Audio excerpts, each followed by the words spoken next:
One of my biggest concerns with Delta Force Hawk Ops is the monetization. Now, it will be a free-to-play game, so obviously they have to make money somehow.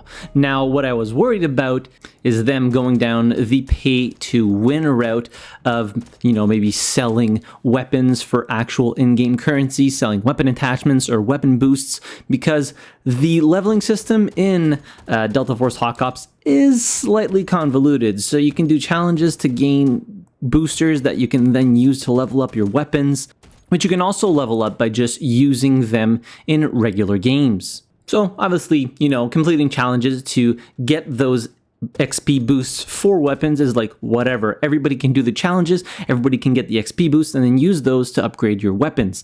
Now, what I was worried about is them selling those XP boosts for real world money, giving players an advantage when they're joining into a game and then just go, I can just pay $10 to level this weapon up to max. I mean, this completely defeats the entire purpose of the progression system built into Delta Force Hawk Ops. Now, I haven't played a whole lot of Tactical Turmoil, but I would imagine this could be translated to being able to buy those Technic alloy that is kind of like the currency of that game mode for real world money. Now, in a recent Ask Me Anything hosted over on Twitch, the host came out and asked the lead developer, Shadow, if they were going to have pay-to-win microtransactions within Delta Force Hawk Ops, and this is what they had to say. What are the devs' stance on pay-to-win mechanics?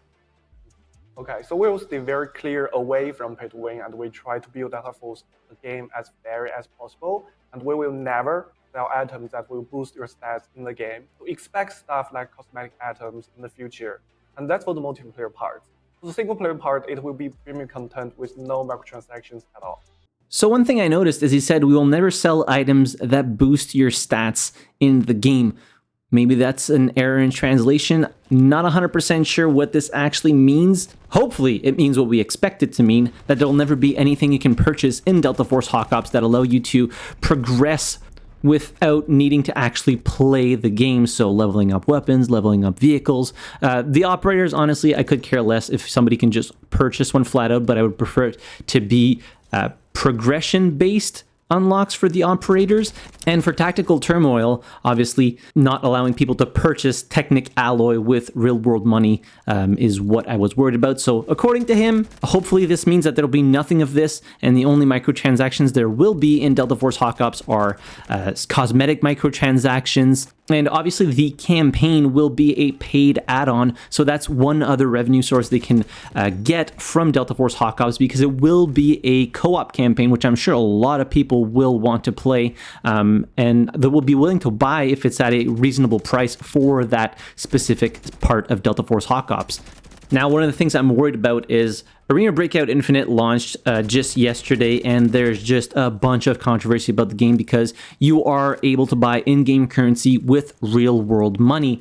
And both of these games, Arena Breakout Infinite and Delta Force Hawk Ops, are owned by Tencent. Now, for Arena Breakout Infinite, before the game launched, the lead developer or game director, I'm not quite sure what his title is, said there will be no pay-to-win microtransactions in Arena Breakout Infinite, and yet here we are yesterday with the release of the game. You can buy in-game currency for real-world money, allowing you to purchase gear in the game and then just go in and have an edge on everybody else that's just playing the game normally and trying to grind for that gear. It ruins the whole ecosystem, the whole economy of the game, if you're able to just swipe a credit card and pretty much buy whatever you want. Now, I heard a lot of people say, well, real life is pay to win.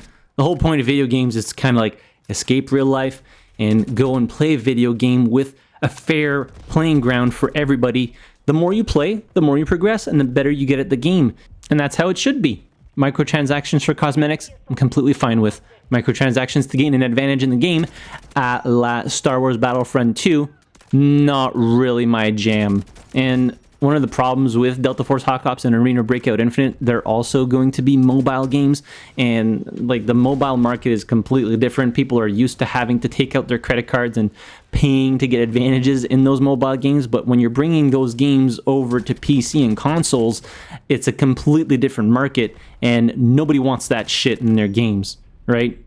So hopefully the developers and the game director Shadow sticks to their guns and don't include pay-to-win microtransactions. Otherwise, I think they will have a hard time getting this game to where they want it to be in terms of popularity and how many players are playing it, because so far they're off to a really good start. The alpha is great. They're going to be adding new content to the alpha, which is like unheard of over the next few weeks, like a new map, a new game mode. They already added a new operator. So I think they're handling this alpha really well.